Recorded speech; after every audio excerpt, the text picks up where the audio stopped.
Mi tío Trent murió la semana pasada. La causa oficial de muerte fue cirrosis. Tenía 75 años. Francamente, lo hizo mucho más largo de lo que cualquiera de nosotros esperaba. Sé lo insensible que suena eso, pero es lo que es. El tipo nunca dejó la botella. Yo era muy joven en ese momento, pero por lo que me había contado mi padre, Trent había sido un tipo perfectamente feliz hasta el día en que se fue a Vietnam. Había tenido muchos amigos, había sido popular entre las mujeres, mantenía buenas relaciones con su familia y tenía un título en ingeniería civil. Tan diferente de la persona que había regresado que casi queríamos cuestionar si lo habían reemplazado. Después de regresar a Estados Unidos, decidió simplemente dejar de participar en la vida. Una especie de suicidio espiritual. Rompió con su novia, nunca solicitó ningún trabajo, nunca se puso en contacto con amigos o familiares, nunca tuvo ningún pasatiempo ni parecía hacer nada en absoluto. Alquiló un pequeño estudio en las afueras de la ciudad y simplemente se quedó allí, bebiendo y fumando día tras día. Era un misterio como siempre parecía tener suficiente dinero para cubrir sus gastos. Por un tiempo simplemente asumí que mi padre o mi abuelo lo habían estado subsidiando desde lejos. Pero más tarde aprendería que no era así. Nunca les había pedido dinero. Incluso cuando le ofrecieron algo sin condiciones, él se negó, les dijo que no lo necesitaba. Intenté visitarlo de vez en cuando, pero mi motivación para hacerlo realmente disminuyó cerca del final. Me gustaría pensar que no fue porque fuera un sobrino terrible ni nada por el estilo. Simplemente era difícil hablar con el tipo. Difícil lidiar con él. Después de cada visita, me iba con este terrible sabor en la boca. Y no era solo por respirar los vapores del alcohol y el humo del cigarrillo. Nunca parecía dispuesto a corresponder a ningún tipo de conversación. Nunca dijo más de unas pocas palabras a la vez. Siempre se quedaba mirando fijamente la televisión y no podía saber si realmente estaba prestando atención a lo que había en la pantalla o si simplemente estaba disociando. Hubo momentos en los que casi parecía que quería decirme algo. Apartaría la mirada de la pantalla y me miraría con esta expresión atormentada, como si desesperadamente quisiera sacarse algo de encima, pero simplemente no pudiera hacerlo. Abría la boca como si estuviera listo para hablar. Y luego nada. Siempre nada. Así que puedes imaginar lo sorprendido que estaba cuando recibí una llamada de mi madre, diciéndome que Trent quería verme, que quería hablar conmigo sobre algo. Estoy seguro de que mi padre habría sido quien me lo contara, pero había fallecido de cáncer hacía unos años. Al principio, no estaba tan seguro de cómo me sentía acerca de la idea. Después de todos estos años, después de todos mis esfuerzos por tratar de llegar a él, ¿y ahora finalmente quería hablar? Quería estar más enfadado de lo que realmente estaba.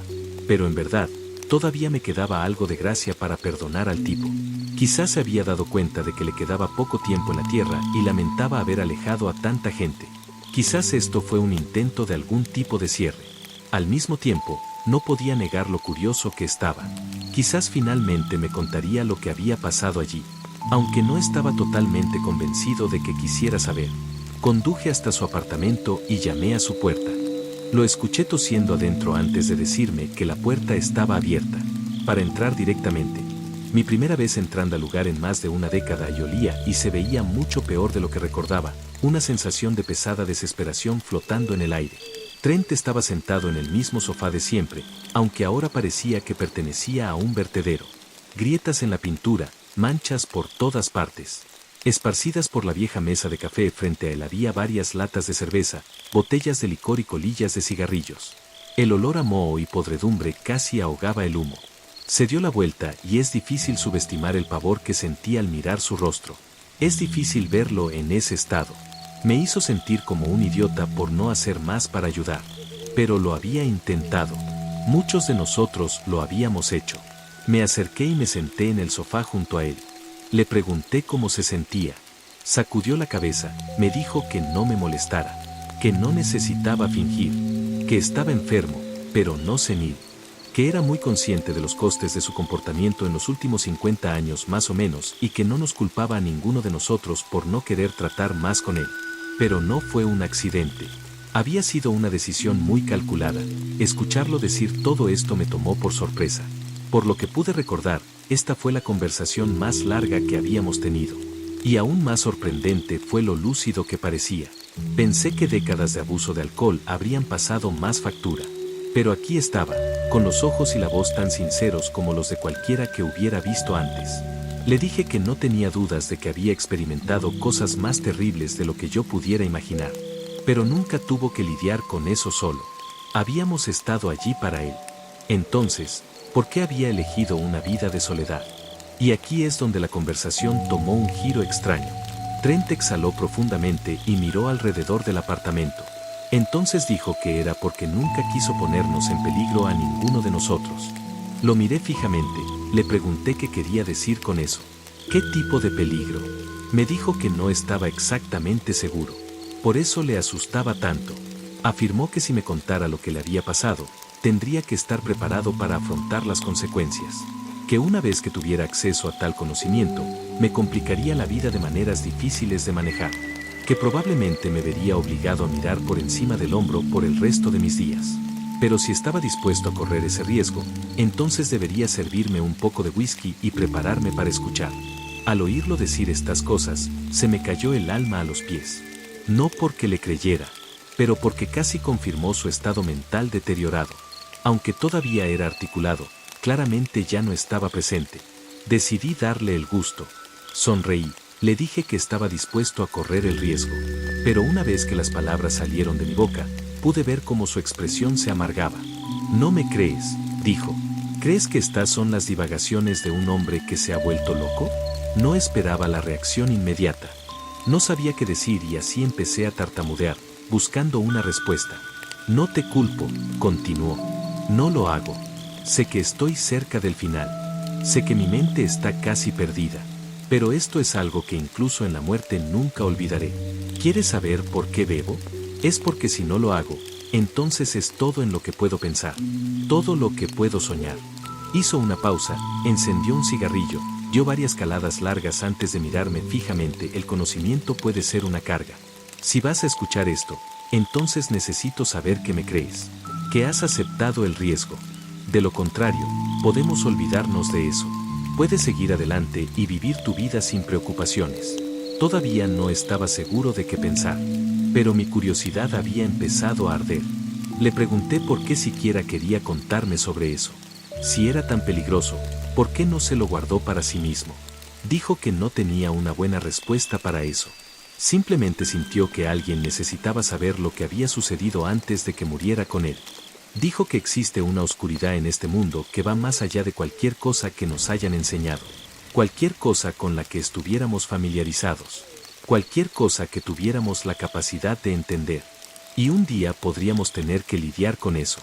Era la primavera de 1967. Estaba en las tierras altas centrales, parte de un pelotón de unos 30 excursionistas que caminaban por la selva profunda. Su objetivo había sido contactar a un oficial de inteligencia francés llamado Bernier, quien luego los guiaría a un campamento considerable del ejército de Vietnam del Norte que debían emboscar y posteriormente apoderarse. Directivas simples, pero ejecutarlas sin morir o quedar mutilado habría sido una hazaña hercúlea. En ese momento, ya había presenciado a otros 23 enfrentarse a una variedad de finales horribles. Recordó ese número exacto porque cada uno se había grabado tan profundamente en su psique que era difícil no llevar la cuenta. Cada momento que pasaba en la jungla lo ponía nervioso. Siempre fue paranoico, cansado, asustado. Se podría haber oído caer un alfiler, lo cual era inusual. Tanto es así que se incorporó en el momento en que se dio cuenta de esto. Pronto casi todos los demás también estaban despiertos. Miró a su alrededor en la oscuridad, aunque no estaba seguro de lo que se suponía que debía buscar. Pero podía sentir los pelos erizándose en la nuca, como si fuera una señal de que estaban en presencia de algo peligroso. Encendieron sus linternas y los soldados se miraron unos a otros, como si su compañero pudiera tener una respuesta para esta extraña sensación que todos estaban experimentando. Al poco tiempo, algo rompió el silencio. Todos agarraron sus rifles y se pusieron de pie, aunque ninguno podía entender el ruido. Sonaba como si viniera de algún lugar por encima de ellos. Miraron hacia arriba y finalmente una de sus luces captó un movimiento, algo que se arrastraba por uno de los árboles. Dijo que sentía como si su cerebro estuviera en cortocircuito cuando intentaba procesar lo que estaba viendo. Era una figura humana, arrastrándose a 4 patas por el tronco. Eso no estuvo bien. Eso no puede ser correcto. No pudieron ver bien a la criatura / persona antes de que saltara a otro árbol. Y luego otro. Pronto rebotaba entre los árboles a un ritmo inquietantemente rápido y no pasó mucho tiempo antes de que se disparara el primer tiro. El caos estalló cuando ráfagas erráticas de disparos resonaron en la noche. Hubo muchos gritos, mucha confusión. Estaban lidiando con un solo objetivo, pero uno que parecía imposible de alcanzar. En un momento dado, la figura había saltado al árbol directamente detrás de Trent. Se dio la vuelta, iluminando con su luz lo que parecía ser un hombre pálido, desnudo y demacrado. Sus ojos estaban hundidos, la piel de su rostro estirada sobre el cráneo. Tenía cejas pobladas y cabello oscuro y grueso. Colgando de una rama con un brazo como un primate, estaba mirando directamente a Trent y sonriendo. Sus dientes eran grandes, terriblemente podridos, con pequeños gusanos retorciéndose entre ellos. Dijo que su rostro estaba a solo unos metros del suyo y que podía verlo con tanta claridad que la imagen quedó grabada instantáneamente en su mente, algo imposible de olvidar. Tanteó su rifle, pero para cuando lo tuvo firme en sus manos, el hombre ya había saltado hacia la oscuridad. Un hedor penetrante y fétido persistía en el aire, algo así como leche agria mezclada con un extraño elemento industrial. Fue tan intenso que lo hizo llorar. Todo el pelotón permaneció despierto el resto de la noche. Cuando salió el sol, siguieron marchando, adentrándose más en la jungla. La mañana se pasó moviéndose en silencio. Nadie sabía exactamente qué decir. Pero después de un rato, alguien sugirió que volvieran. Fue una solicitud que Gutiérrez, su líder de pelotón, rechazó bastante rápido. Un tipo muy duro. Dijo que tenían un trabajo que hacer, que estaban obligados por deber nacional a llevarlo a cabo sin importar qué, pero no sonaba tan seguro de eso. Sus palabras carecían de convicción, como si hubiera intentado pero no logrado convencerse de que no estaba confundido y aterrorizado. Siguieron adelante. Trent dijo que el sol parecía más brillante ese día. Un cielo sin nubes arriba. Las temperaturas hirviendo combinadas con la falta de sueño resultaron ser algo infernal. Alrededor del mediodía, se encontraron con 2 cadáveres tendidos en el suelo. Soldados del ejército de Vietnam del Norte. Y la única razón por la que pudieron averiguar esto fue gracias a las carabinas SKS que estaban tendidas a su lado. Los cuerpos reales eran indistinguibles, mutilados hasta el punto de que apenas se parecían a personas. Docenas de trozos de carne habían sido arrancados. Faltaban varias extremidades, como si hubieran sido arrancadas de cuajo. Estaban listos para creer que podría haber sido obra de un tigre o un jabalí hasta que vieron un tercer cuerpo colgando por sus entrañas de una de las ramas de los árboles, a unos 50 pies de altura. Aún así, Gutiérrez insistió en que era solo eso, un animal, que la cosa de la noche anterior también había sido un animal, que no pasaba nada raro y que no tenían nada de qué preocuparse. Unos pocos soldados del pelotón parecían listos para aceptar esto, pero la gran mayoría no lo era. Alguien sugirió que abortaran la misión. Varios más estuvieron de acuerdo. Gutiérrez se resistió, afirmando que estaban más cerca de reunirse con Bernie que de los cuarteles, así que bien podrían seguir adelante. Se produjo mucha discusión. Las emociones se encendieron, las cosas se pusieron tensas. Finalmente, tuvieron una votación. 7 de ellos querían dar la vuelta, mientras que el resto pensaba que era mejor seguir adelante. Esos 7 terminaron volviendo por su cuenta. Trent admitió que había considerado ir con ellos, hasta que consideró la logística de ello.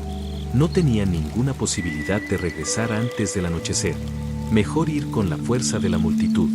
Para cuando el sol comenzó a ponerse de nuevo, la tensión en el aire era casi palpable. Dijo que sentía las piernas pesadas y que las ampollas en los pies habían empezado a abrirse, pero siguió adelante, haciendo todo lo posible para mantenerse al día con el grupo. En algún momento, alguien se acercó a su lado. Se presentó como Duncan y luego preguntó si había visto eso. Trent le preguntó qué se suponía que significaba eso. ¿Visto qué? El hombre que había estado saltando entre los árboles, le dijo Duncan. Quería saber si Trent había visto bien su rostro. Trent asintió, le dijo que sí. Duncan le pidió entonces que describiera su apariencia. Mientras Trent hacía eso, su rostro se puso pálido. Le dijo que había visto lo que parecía ser el mismo hombre hacía unos 10 minutos. Había estado agachado en la maleza a unas pocas docenas de pies detrás del grupo, simplemente mirándolos mientras caminaban. Duncan estaba a punto de gritarle cuando de repente desapareció, hundiéndose en el suelo. Esas fueron las palabras exactas que había usado. Se hundió directamente en la tierra. Se lo mencionaron a Gutiérrez, pero él los desestimó, les dijo que siguieran adelante y que se mantuvieran alerta. Pero sus ojos contradecían sus palabras. Podían ver el miedo en ellos, la incredulidad, el pánico que intentaba desesperadamente suprimir. Una sensación incómoda se extendió entre ellos a medida que el cielo comenzaba a oscurecerse, porque ya deberían haber contactado a Bernie hace varias horas. Gutiérrez trató de racionalizar esto afirmando que habían estado moviéndose demasiado lento, que, para compensar su falta de ritmo, necesitaban presionar hacia adelante durante la noche, no acampar. Y aquí es donde las cosas empezaron a desbordarse. El resto del pelotón le dijo que de ninguna manera eso iba a suceder. Llevaban más de 40 horas sin dormir en esta maldita jungla y sus cuerpos estaban listos para colapsar. Necesitaban descansar. Pero Gutiérrez no estaba tan convencido. Les dijo que podían acampar si querían, pero que él se adelantaría a contactar a Bernie personalmente. Intentaron explicarle lo mala idea que era, pero era demasiado terco, demasiado delirante para ser apaciguado. Terminó marchando solo hacia la oscuridad. Nadie más se unió a él. Comenzaron a prepararse para la noche y Trent se ofreció como voluntario para ser parte del primer turno de vigilancia nocturna. No porque no estuviera cansado. Ciertamente lo era. Dijo que sentía como si le hubieran dejado los globos oculares secándose al sol durante una semana. Pero también sabía que mientras estuviera en la jungla, no dormiría ni un poco. No, después de todo lo que había pasado. La primera hora, más o menos, transcurrió sin incidentes. Simplemente se sentó allí, mirando las estrellas y escuchando el zumbido casi ensordecedor de los grillos, cigarras o lo que fuera que estuviera ahí fuera. Dijo que logró ponerlo un poco a gusto, porque los insectos eran parte del entorno natural. Aquí es donde pertenecían. Pero la paz no duró mucho más. Pronto el silencio había regresado. Dijo que era como si se hubiera encendido un interruptor. No podía explicarlo. De hecho, parecía no haber ninguna explicación posible en absoluto. Aunque no hubo una amenaza explícita, todos agarraron sus rifles. Aunque mantuvieron las luces apagadas. No porque nadie les hubiera ordenado hacerlo. Simplemente resultó ser una decisión a la que llegaron colectivamente. Como si encenderlos pudiera exponerlos a lo que sea que estuviera ahí fuera. Pero no pasó nada. El silencio persistió y quedaron en un limbo, con los dedos picando en los gatillos, pero sin un objetivo al que apuntar. Eventualmente, alguien señaló algo extraño. Un agujero en el suelo frente a ellos. Las estrellas eran lo suficientemente brillantes como para que no tuvieran que preguntar de qué estaba hablando. Todos podían verlo sin problema. Y fue solo eso. Un agujero en el suelo. Era un círculo perfecto, negro como la boca del lobo, del tamaño de una tapa de alcantarilla. Todos se quedaron mirándolo. Trent dijo que estaba muy tentado de empezar a disparar, pero ¿a qué? ¿Qué se suponía que iba a pasar aquí? De repente, algo salió volando de él, como si alguien hubiera estado parado en el agujero y lo hubiera lanzado hacia arriba. Era un cuerpo, horriblemente mutilado como los demás. Miraron hacia atrás al agujero y vieron que había desaparecido. Entonces miraron hacia atrás al cuerpo. A pesar de lo mutilado que estaba, aún pudieron decir exactamente quién era. Gutiérrez. Habían estado con él lo suficiente como para que sus cerebros pudieran completar los detalles que faltaban. Parecía que todo el lado izquierdo de su rostro había sido brutalmente cortado, aunque no podían estar seguros de que exactamente lo había hecho. Tal vez un gran conjunto de dientes. Tal vez una sierra. Tenía un ojo que permanecía intacto y estaba abierto de par en par, congelado en una expresión perpetua de terror. Trent había estado esperando que la privación del sueño le hubiera hecho empezar a alucinar. Pero para su incredulidad, todos los demás confirmaron que estaban viendo lo mismo, que el cuerpo de Gutiérrez había sido arrojado desde un agujero en el suelo. Un agujero que ahora ya no estaba allí. Dijo que no recordaba haberse quedado dormido esa noche, pero que debió hacerlo en algún momento, porque recordaba haberse despertado a la luz del día con el sonido de algo chisporroteando, el olor a carne, ajo y cebolla. Se incorporó, se frotó los ojos. Miró hacia adelante y vio a un hombre agachado sobre una fogata improvisada a solo unos metros de donde había estado acostado, usando un palo para mover lo que parecían ser trozos de carne en cubos en una sartén. Llevaba un cortavientos, pantalones cargo y botas. No llevaba armas. Pronto el resto del pelotón también estaba despierto. Pero nadie dijo una palabra. Todos se quedaron mirando al tipo, como si hacer cualquier cosa para llamar su atención pudiera resultar peligroso. Eventualmente, el hombre dejó el palo y se giró para mirarlos. Trent me dijo que en el momento en que vio su rostro, tuvo que tragarse la bilis que le subía por la garganta. Parecía medir alrededor de 6 pies y 6 pulgadas, pero al mismo tiempo, mortalmente frágil, hasta el punto de que parecía que un fuerte viento podría hacerlo tambalearse. Su piel era del color del papel y tiraba tanto contra su cráneo que casi parecía una máscara. Todo en él estaba mal, como un intento extraño de replicar a un humano, pero que no había salido del todo bien. Era el mismo tipo de la otra noche. Dijo que no había duda al respecto. El hombre los miró fijamente por un rato antes de sonreír, revelando una hilera de dientes color alcantarilla. Un olor familiar flotaba en el aire. Trent cruzó miradas con Duncan. Parecía petrificado. El hombre se presentó como Bernie. Dijo que era agradable conocer a todos finalmente. Nadie le respondió y nadie se movió. Hubo un silencio incómodamente largo que solo se rompió cuando Bernie preguntó si alguien tenía hambre. Trent dijo que seguramente todos estaban hambrientos, pero ninguno dijo una palabra. Aún no habían superado el impacto inicial. Miró a su alrededor buscando el cuerpo de Gutiérrez, pero ya no estaba allí. El hombre insistió en que probaran algo de la carne de res que había cocinado, que necesitarían la energía para la larga caminata que les esperaba. A pesar de su extraña apariencia, la voz del hombre era lo suficientemente normal, pero su acento no era francés. No pudieron decir exactamente qué era. El hombre luego metió la mano por detrás de la espalda y sacó una botella grande de agua. Pero debe haberlo sacado de la nada porque no llevaba mochila. No llevaba nada en absoluto. Trent miró fijamente la botella y vio trozos de hielo flotando en ella, a pesar de que la temperatura rondaba los 30 grados. El hombre lo extendió hacia adelante, preguntando si alguien tenía sed. Trent dijo que sentía la garganta como papel de lija, pero no dijo nada. El hombre seguía ofreciéndolo, preguntando si alguien necesitaba una bebida. Eventualmente, alguien dio un paso adelante, aparentemente listo para aceptar la oferta. Pero Trent se interpuso frente a él, le dijo que no lo hiciera. Dijo que no estaba seguro de dónde había salido esa repentina audacia, que fue más una reacción visceral, una necesidad primordial de proteger a sus semejantes del peligro. Dijo que estaba 100% seguro de que no era agua lo que había en esa botella.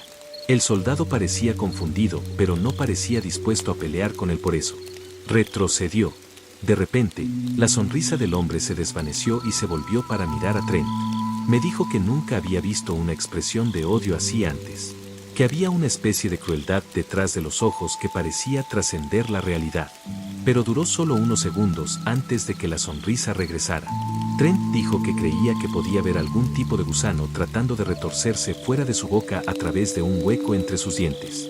El hombre colocó la botella en el suelo y dijo que estaba allí para que cualquiera la tomara, pero que más les vale darse prisa, porque tenían un largo camino por delante. Dio unos pasos a un lado como para dejar paso a uno de ellos para que tomara la delantera. Detrás de él había un camino que Trent no había notado antes. Una ruptura limpia en la vegetación. Demasiado limpio. Parecía antinatural, lo que se acentuaba aún más por el hecho de que estaba demasiado oscuro para ver en su interior. Como si el espacio estuviera tragando cada rastro de luz solar. Una vez más, el hombre les dijo que más les valía que empezaran a moverse, que les esperaba una larga caminata. Pero nadie se movió. En ese momento, todos los hombres del pelotón habían llegado a un entendimiento tácito, que ante ellos se encontraba una presencia absolutamente malvada, que bajo ninguna circunstancia podrían darle lo que quería. Así que simplemente lo miraron fijamente, sin saber cómo proceder de otra manera. El hombre los miró fijamente y pudieron ver cómo su sonrisa se desvanecía lentamente. Empezó a repetirse, la agitación aumentando en su voz con cada repetición.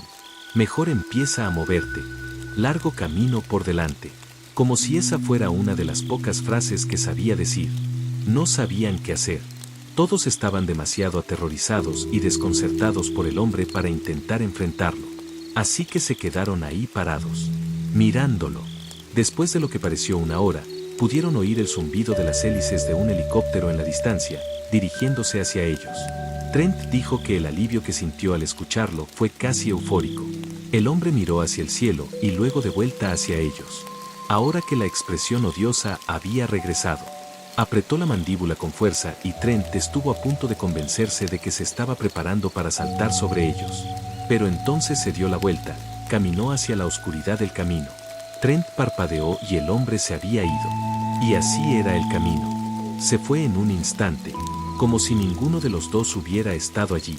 Podrían haber racionalizado todo como una alucinación masiva causada por algún tipo de gas experimental que se les estaba probando. Pero la sartén y la botella seguían allí. El fuego aún ardía, la carne ahora quemada en trozos ennegrecidos. Solo unos minutos después, vieron como varios helicópteros descendían hacia un claro cercano. Poco después, todos fueron extraídos de vuelta a la base. Por supuesto que tenían muchas preguntas. Pero por más que preguntaran, no obtenían ninguna respuesta. Simplemente les dijeron que se sentaran en los barracones y esperaran. ¿Pero para qué? ¿Qué demonios acababa de pasar? Después de un rato, cada miembro del pelotón fue interrogado individualmente por hombres con trajes. Agentes de la CIA, supuso. Aunque no pudo confirmar esto, Trent dijo que describir lo que había sucedido en voz alta le daba ganas de cuestionar si algo de eso era real. Todo parecía tan absurdo. Pero a los ejecutivos no les pareció así. Escucharon atentamente todo lo que tenía que decir.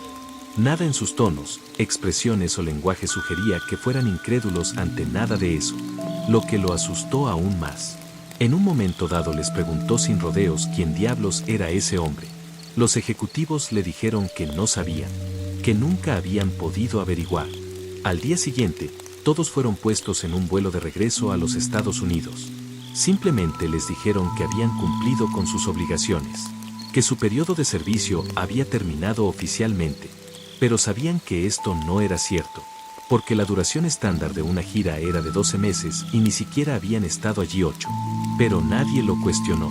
Todos estaban felices de salir de allí. Trent tomó un taxi a casa desde el aeropuerto. Una vez que llegó a su edificio, vio a otro hombre con traje parado frente a su puerta. El tipo le mostró una placa de la CIA y se presentó como Miller. Luego preguntó si podían entrar y tener una charla rápida. Trent dijo que el tipo no parecía amenazante ni nada, pero que emanaba una energía extraña de él, algo que no lograba entender del todo. Una vez que subieron a su unidad, Miller abrió el maletín que había estado llevando y sacó una gran pila de papeles.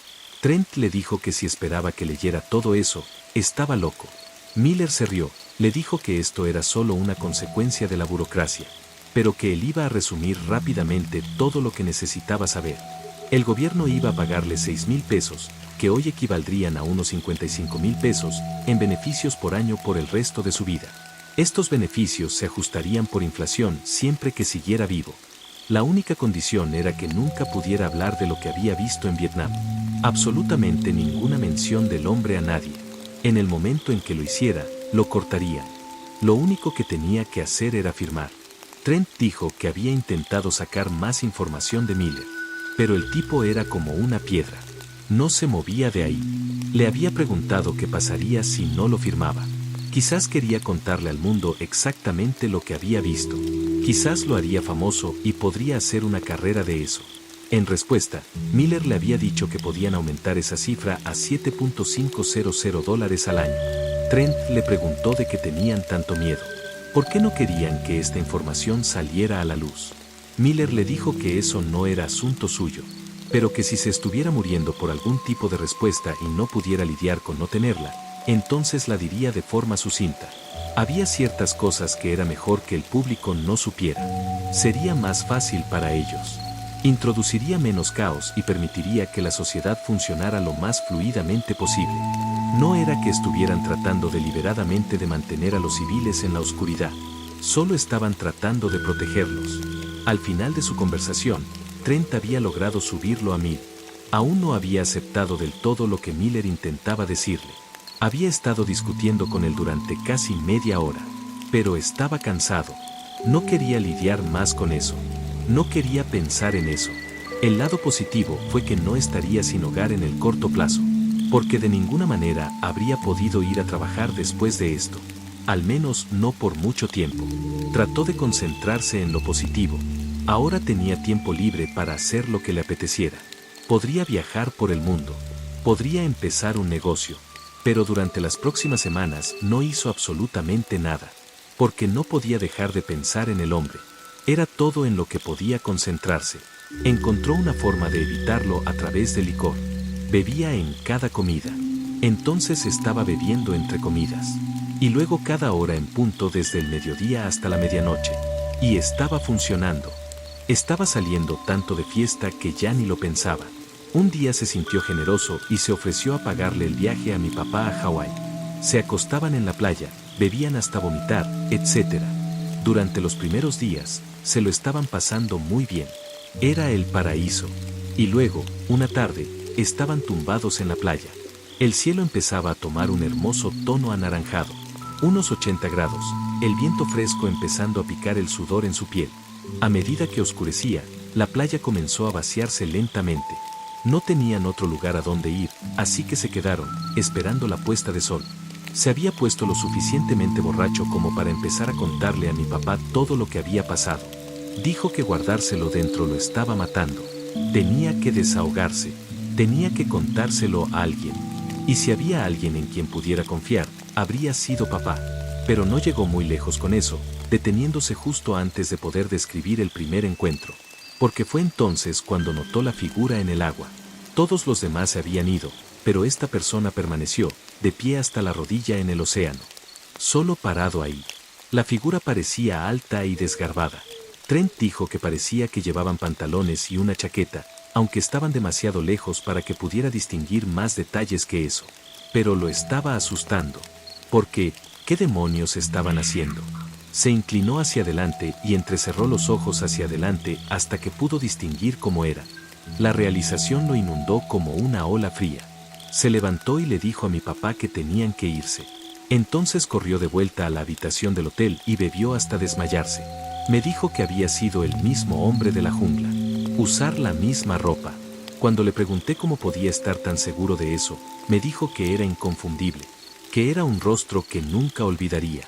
Después, se había puesto en contacto con otros miembros del pelotón. Los pocos que le respondieron le dijeron que también habían visto al hombre desde que regresaron.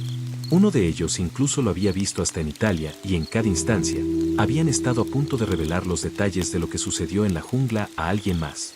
Como si el hombre de alguna manera hubiera anticipado sus pensamientos y apareciera antes que ellos. Entonces empezó a oír cosas más extrañas por el boca a boca. ¿Cómo se encontraron los cuerpos de los 7 soldados que se habían dado la vuelta una semana después? Todos habían sido aplastados juntos en un montón de carne podrida que luego había sido horriblemente metida en un pozo de zorro. También escuchó que el gobierno había investigado a fondo los antecedentes de Bernie, junto con la correspondencia que había tenido lugar entre ellos meses antes. Habían encontrado inconsistencias extrañas, cosas que simplemente no cuadraban. Como el hecho de que los contactos militares franceses con los que creían haber estado hablando en realidad no existían. Que cada nombre y rango había sido fabricado, pero que se había hecho tan bien que no lo habían notado hasta mucho después. Pero ahora los franceses negaban por completo la existencia de Bernie. Nunca había sido oficial, nunca había formado parte del ejército. No pudieron confirmar registros de escolarización ni quiénes eran sus padres, ni siquiera si nació en suelo francés. Pero entonces también escuchó informes sobre un hombre que coincidía con la descripción física de Bernie y que había escapado de una prisión en Egipto unos años antes. Fue un evento lo suficientemente notable porque no había mucha gente en Egipto que se pareciera a él. Y escapar de una prisión por allá era casi imposible. También escuchó otras cosas, pero en algún momento, todo se volvió demasiado. Tratar de procesarlo, todo lo estaba volviendo loco. No importa dónde fuera, no podía evitar mirar por encima del hombro. Pronto dejó de ir a cualquier lugar, excepto al bar de la calle. Y seguro que nunca más volvió a hablar de Vietnam. Hasta ahora. Y eso fue todo. Esa era su historia. Esperaba que hubiera logrado arrojar algo de luz sobre las cosas. Principalmente, que aislarse no había sido algo personal. Dijo que esperaba que yo entendiera. Y que aún apreciaba los esfuerzos que hice para intentar hablar con él. Y luego me dijo que lo sentía, que ahora estaba en peligro. Le pregunté cómo podía estar tan seguro. Quizás después de todos estos años, el hombre se había ido. Quizás había muerto o quizás simplemente había seguido adelante. Trent dijo que sabía que no era el caso, porque podía ver al hombre ahora mismo. Nos estaba mirando por la ventana. Me volví para mirar la ventana y por una fracción de segundo pude ver lo que parecía ser la cabeza de alguien asomándose hacia nosotros cerca de la parte inferior del cristal. Pero entonces parpadeé y se fueron. Trent vivía en el 7º piso. Llamé a la policía a pesar de que Trent me dijo que no lo hiciera. Buscaron en la zona, pero no encontraron nada. Me dijeron que tal vez solo había sido un truco de la luz, pero que volviera a llamar si veía algo más. No me sentía cómoda dejando a Trent solo por la noche, así que le dije que dormiría en la habitación de invitados. Protestó contra eso, me dijo que no había necesidad. Pero insistí, porque podía ver el miedo en sus ojos. Estaba aterrorizado. Por supuesto que no dormí nada esa noche, pero salió el sol y nunca escuché nada extraño. Cuando intenté despertar a Trent a la mañana siguiente, no pude. Había una brisa fresca en la habitación y noté que la ventana estaba abierta. Seguro que no lo había dejado abierto, y dudo que Trent lo hubiera abierto. Llamé a una ambulancia y se lo llevaron. Más tarde supe que lo declararon muerto en el hospital. Fallo hepático agudo repentino. Una explicación lo suficientemente sensata, pero las circunstancias simplemente no me convencían. El funeral fue solo una semana después. Un lugar realmente rápido e improvisado. No hubo muchos que se presentaran. Además de mi madre, mi hermana y yo, había algunos parientes distanciados y unos pocos de sus amigos de bebida. Y luego otro hombre que nadie más parecía reconocer. Llevaba una vieja chaqueta cortavientos y pantalones cargo que parecían demasiado holgados para su complexión. Aunque estaba sentado, pude notar que era bastante alto. Su piel era pálida, sus rasgos tan extraños e inquietantes que no pude evitar mirarlo fijamente. Lo que me asustó aún más fue que en realidad nunca recordé haberlo visto aparecer. Es como si hubiera aparecido de repente.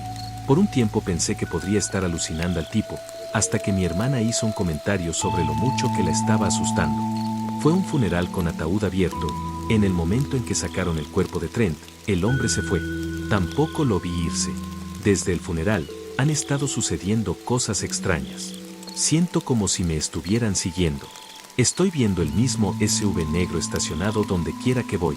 Una vez miré por la mirilla de mi apartamento en medio de la noche y vi a alguien con un traje parado afuera de mi puerta. No es el mismo hombre del funeral, aunque también lo he estado viendo. Caminando detrás de mí en público, acechándome por las tiendas de comestibles, sentándose a unas mesas de distancia en cafés y restaurantes. No sé qué carajo quiere de mí. No sé qué hacer con él. Pero ahora entiendo lo que Trent quería decir. Ese conocimiento no siempre es algo bueno, que a veces puede ser peligroso.